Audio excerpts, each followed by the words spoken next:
Nazir Miro Khan में औरतन की आज़ादी बाबत तकरीब मुनक़द कई वई, जंहिंमें सियासी समाजी शख्सियतन वॾे अंग में शिरकत कई।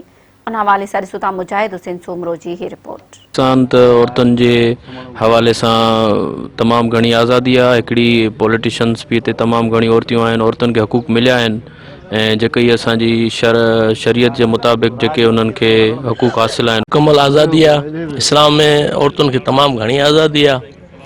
औरतुनि खे पंहिंजो हक़ आहे पंहिंजी मर्ज़ीअ सां जीअण जो, इन में त कोई कंहिंखे बि एतिराज़ न हुजणु खपे। औरतुनि खे बुनियादी हक़ आहिनि ऐं इस्लाम हुनखे मुकम्मल आज़ादी ॾिनी आहे, अख़्तियार ॾिना आहिनि। औरतुनि खे पंहिंजी ज़िंदगी गुज़ारण जो हक़ आहे। औरतुनि जो इहो नारो आहे त मेरा जिस्म मेरी मर्ज़ी, त इन्हनि शयुनि जी इस्लाम ते इजाज़त कोन थो ॾे पियो।